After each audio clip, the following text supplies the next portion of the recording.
Hello and welcome, ladies and gentlemen, to Nile TV International's continuous coverage of the Iranian-Israeli-American war. It's day 2 of week 6 of the war, day 37 now. And the most important development that happened on day 36, or Saturday, was U.S. President Donald Trump threatening to unleash hell, in his own words, if Iran does not open up the Strait of Hormuz or agree to a deal within 48 hours. This in reference to his 10-day ultimatum that was renewed after a 5-day ultimatum and an initial 48-hour ultimatum. The Iranians have responded by describing Mr. Trump as being allegedly nervous, describing his ultimatum as a so-called nervous ultimatum, and threatening in turn to rain down hell on the region, in their own words, if the American president follows through with his threat. And with us now live over the phone is Mr. Rahman, writer and journalist, to give us his insight on the latest developments. Mr. Rahman, good morning. Thank you for staying up late, and thank you for joining us. Well, good morning to you and to the viewers, and it's a pleasure. Thank you, Mr. Rahman. So, the Trump threat and the Iranian response, how do you see the most important development of the start of week 6 now of this war? Well, I see the whole region is standing on the edge of hell, on the edge of on the line of fire. Yeah. Because we are witnessing true threats given by the U.S. administration and the Israeli administration to target the nuclear bases in Iran. On the other hand, Iran is not standing captivated hands, but they also respond with threats to target the Israeli counter bases or target another targets in Gulf countries, the Arab Gulf countries. I believe those threats can lead this conflict into an irreversible point. And I believe also that the ongoing efforts given by countries like Egypt, like Pakistan, like even Russia today and yesterday, and other countries. China and Turkey, yes. Well, of course, China and Turkey. All those powers are moving in harmony to target a final end and a close end to that conflict that is threatening the whole world, not just the region, with catastrophic results.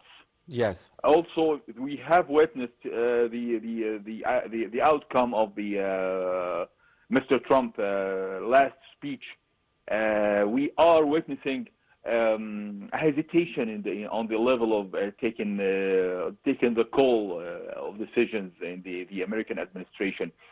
Also, we witness some what the experts called it maybe a crack in the Pentagon. Yes. According to the latest decisions. Yes, the U.S. Secretary of War firing his Army Chief of Staff, the head of ground forces. Yes. Along with almost 12 generals today. 12 leading personnel in the Army, yes. Yes. In the military, in the U.S. Really, military forces. Exactly. Yes. I believe the situation is going into a dark tunnel, but hopefully this conflict can be stopped based on the feeling that threat, if it turns from until today, this conflict can be stopped. Because we didn't witness any invasion. But if there is an invasion, masterminded by the American administration and the Israeli administration against Iran, or targeting the nuclear bases in Iran, responsible by counter strikes from Iran to the Israeli bases, then we will reach the point of no return. Hopefully we don't reach that point. Hopefully, of course, that we won't.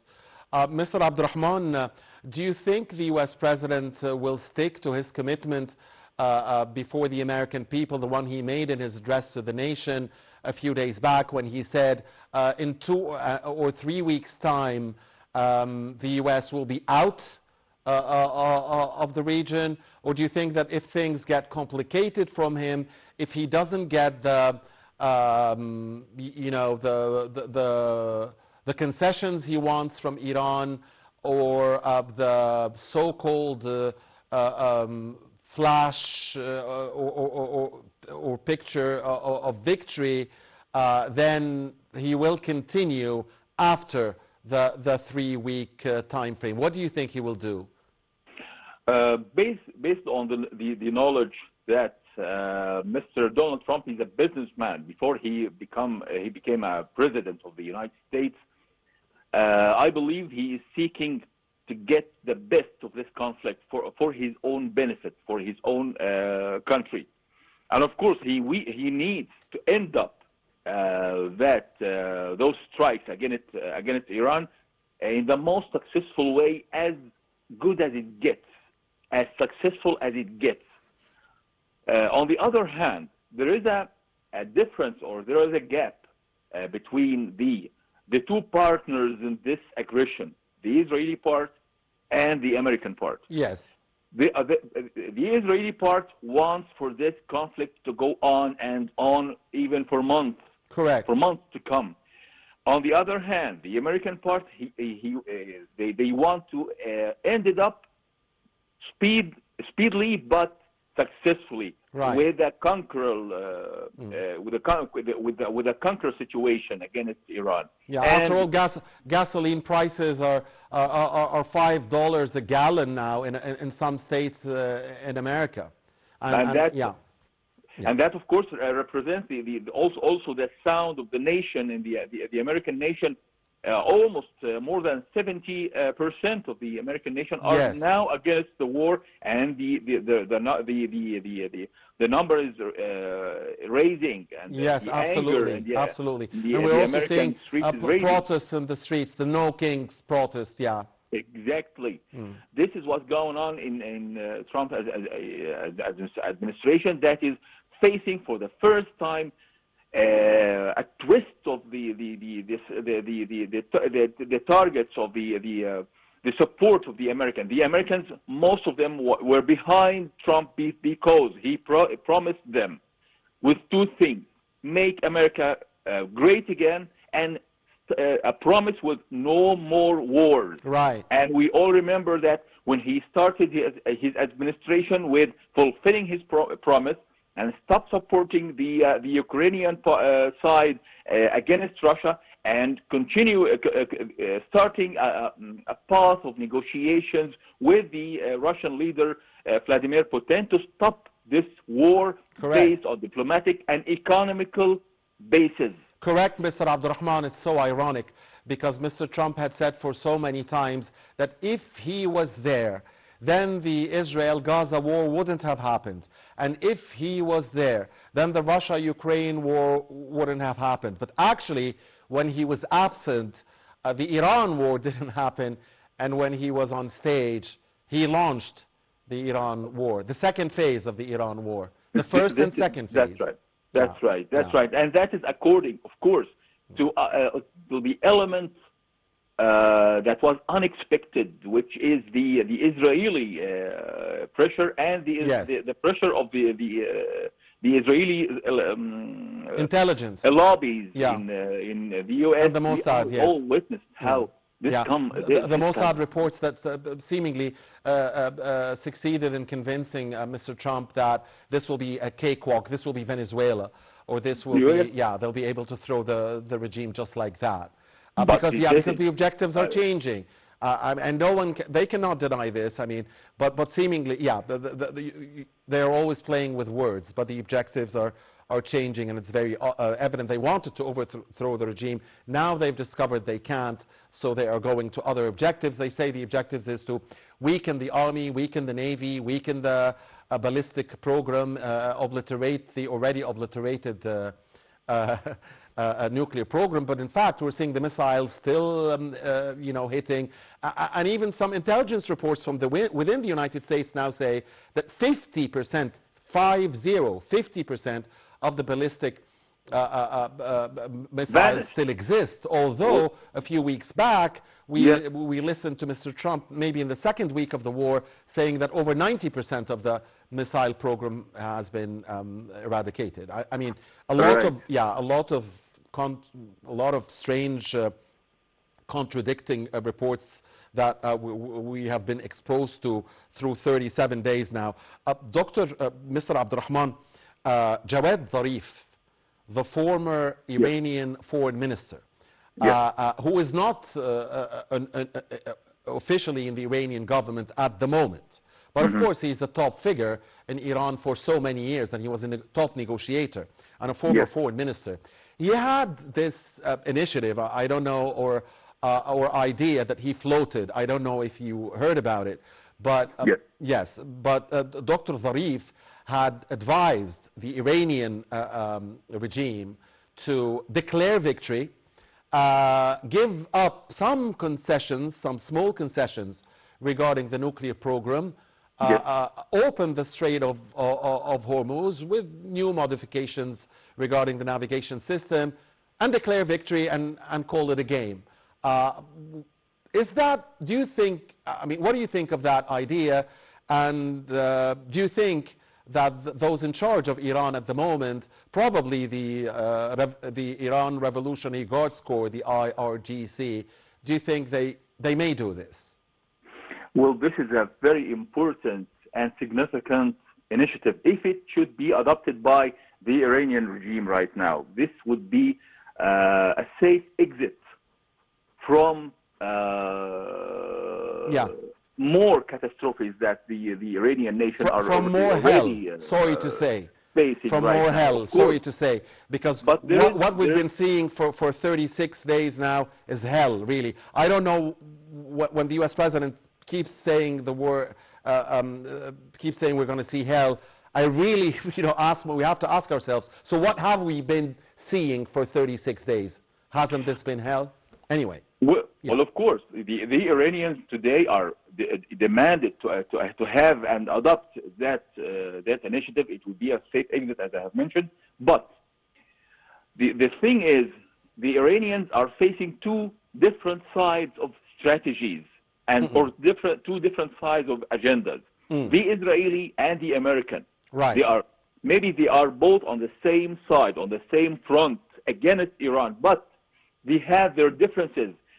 I believe that such initiative could be applicable to the Americans, but could it be applicable to the Iranians? To the Israelis. The Israelis. The Israelis are insisting to eliminate all of the leadership of Iran, and it's changing the regime.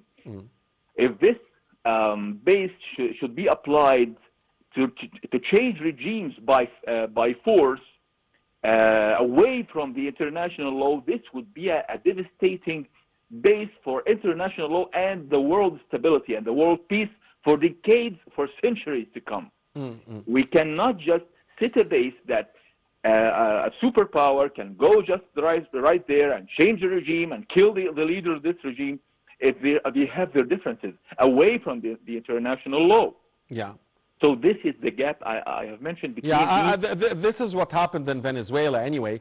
Exactly. And Mr. Trump thought this would be Venezuela, and it's obviously not Venezuela. It's going to be a Vietnam. It's going to be another Vietnam for the Americans, especially if the Israeli drag the Americans into a war on the ground against Iran. Yes, this Mr. Abdul, indeed. Definitely. Indeed, this is what the IRGC told Mr. Trump when he warned of an invasion. They just put out one word: "Get nearer." Yeah, that was the response, and Well, it could be another Vietnam. I mean, many observers agree with you. Mr. Abdurrahman, oil. How big of a factor is it in this war? And a couple of days ago, one of Mr. Trump's statements, flashy statements as always, he said that, you know, the U.S. might just as well take over the Strait of Hormuz and take over the oil passing through it and make a fortune out of it. Of course, that was maybe one day after he had said, you know, the U.S. doesn't need oil from the Strait of Hormuz, doesn't need the Strait, and he called on the countries who need the Strait and the oil from it to go out there and get it themselves, seemingly running away from the mess that he and Israel caused. But the oil factor, how big is it in the equation from the U.S. point of view, in your opinion? As you have kindly mentioned, this is a flashy statement. Of course, it doesn't represent the reality. It's separated from the reality, because today Iran is controlling the Strait of Hormuz, and I can't imagine that how the American administration, how the Ministry of War in America has neglected the factor, the Hormuz factor. Yeah. And what's behind Hormuz factor, which is the Russian factor. Today, Russia and China are both benefiting from this situation. Today, they are benefiting from the pressure laid on Europe that they can't deal with Russia according to the situation from the Russia-Ukrainian war, as well as they can't have their ships, oil carriers going through Strait of Hormuz, as well as they won't take part in a battle on the ground with the Americans against Iran whatsoever. So I believe that the cards are conflicted. The cards are shuffled in a way that the American or even the Israelis has never imagined. They all thought that the Iranian regime will be collapsed in a matter of days or weeks. Today, even those who are against the radicalists that are controlling the regime in Iran are uniting with the radicalists against, of course, the enemy from abroad. That goes without saying. That's what Mr. Joe Kent has said when he declared his resignation from his post. Yes. And he's a very important, it was a very important resignation that he mentioned. A very important intelligence figure, yes. Exactly. He said that all of the reports coming from the CIA represents a situation that, or a conclusion that Iran is no threat to America, nuclear, on a nuclear basis. So it's a matter of difference of agendas between the Israelis and the Americans, and I believe, of course, the opening of the files of Epstein. But eventually, sorry to interrupt you, Mr. Abdurrahman, but eventually, everybody or most think that Israel would have to adhere by any decision Trump takes. Eventually, I mean. I believe it's the other way right. I believe that. So you believe it's the Israel first policy? It's the leadership in Tel Aviv, just like the Democrats Washington are saying in the United States. It's Israel first policy in Washington, D.C. now. Exactly. This is literally said and declared by the American officials. They are supporting Israel and fighting for Israel. They are fighting for Israel. The missing American pilots, how will he play into an element in the equation, or will he? Well, of course, it's one of the winning cards that Iran is possessing right now. And if they get to him first, yes. Yeah. Of course. We can never also forget the infiltration that Iran is suffering. They are easy to be targeted. Their leaders, their communication system are infiltrated by the Israeli and the Americans. Yeah. But on the other hand, if he survives, and they need to find him alive. The Iranians will want to find him alive. Yes. Exactly. and keep I them believe alive. also that there is a possibility that the Americans or the Israelis could kill this pilot, so if they burn that Yeah. that guard, if they couldn't regain him. Yeah, the Hannibal, yeah, Exactly. yeah, Exactly. policy. Mr. Abdurrahman, it seems the question here is, both sides are pressuring. So the Americans are pressuring the Iranians via threatening to hit more. They have already hit, by the way, energy infrastructure in Iran. I mean, it's not going to be new, but maybe it's going to be at a bigger scale. But they have already hit everything in Iran, including energy infrastructure and including bridges, including schools, hospitals, sports complexes, civilian buildings, and you name it. But obviously, they still have a gear, and they can hit even harder. So America is seemingly trying to pressure Iran into making some concessions so as to have something left to build on once this war ends, because otherwise America is threatening to, you know, to get it back to the Stone Age, the words of Mr. Trump. And it seems the Iranians, and I'm omitting the Israelis here from the equation because, you know, as everybody knows, they want this thing to go forever.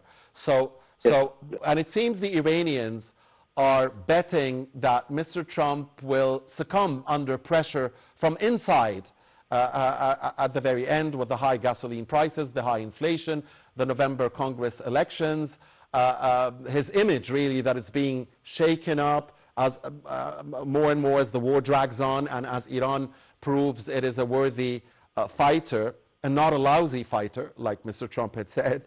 So which of the two sides you think will succeed in the end, or will have more patience, or can we find a face-saving solution for all? Okay, let's return to the first line I have mentioned in this interview. Great Yes. Conversation. Yes. Until if we didn't reach the point of no return, which is bombing the nuclear bases in Iran, or we didn't reach to the point of the land invasion by the Americans to Iran, we have hope, and we have a way to find an end to this conflict. Yes. But from the Iranian side, we can never neglect that there is a support from other parts in the east to Iran. They are turning Iran into a military base with rockets and with drones, with military drones. So you think they are getting help from China of course, or Russia? Without saying it was declared already that Iran, that Russia is paying the debts to Iran with giving them technology, surveillance drones, assistance, especially yes. drones that And intelligence, Iran yes. was helping Russia in the conflict against Ukraine. Yes. Of course, China is there. Of course, North Korea is there. On the other hand, on the other side of the Atlantic, we are witnessing Mr. Trump's administration is between two fires. The fire of the Israeli lobbyists' pressure, and today or yesterday we have witnessed another hint of, again, they want to open or reopen the Epstein files against Trump. All right. In Trump's family. Very interesting. On the other hand, he threatened to lose his Asian post. As well, we have witnessed how the public opinion in the U.S.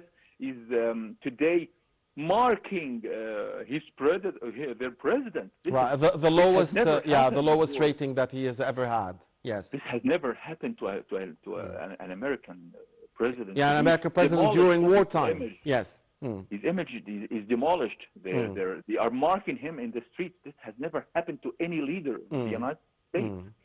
And during wartime, Yeah. They were marking the weakness of Biden, Yeah. the ex-president, but not this way, not this not this anger, not this sarcasm in their tongue.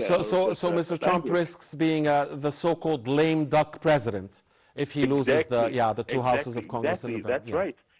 He is between two fires. I don't believe, and of course I don't believe that the radicalists that are surrounding Mr. Trump can be an aiding hand or a helping hand to the man.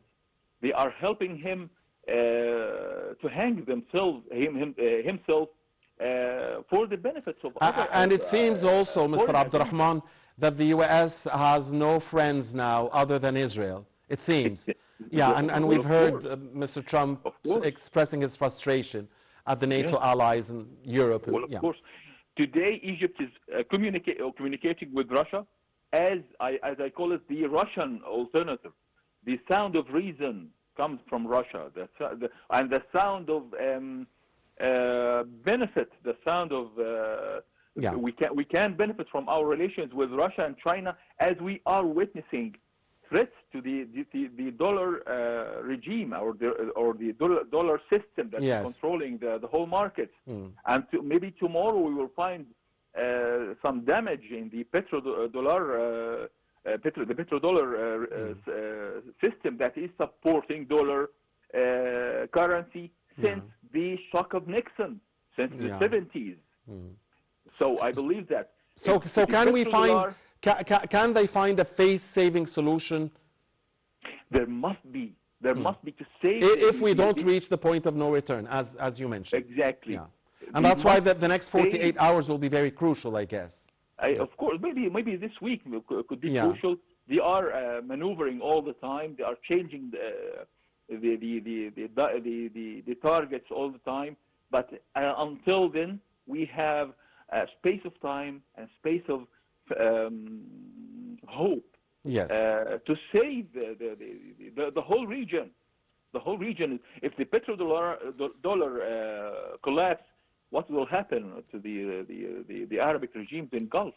What will happen to the American regime? Other countries will be benefiting from this, like Russia, like China, like even Europe, that has chosen to stand aside. Yeah. Stand away from this conflict, but of course diplomatically, politically against Iran, of course, but they can never risk their stability as nations. Like the American administration today is risking their own existence as a regime. Well, we hope that hope would stay out there for the world, really. And maybe just like the UN Secretary General has said, that it's best to end this war, that it's inflicting harm on humanity at large. And by the way, this is also how Egypt has expressed itself.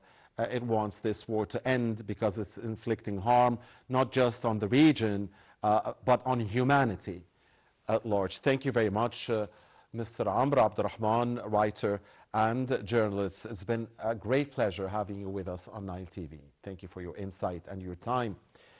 And thank you, ladies and gentlemen, for watching us. 9 minutes time, we'll be back with 9 News. Please don't go far.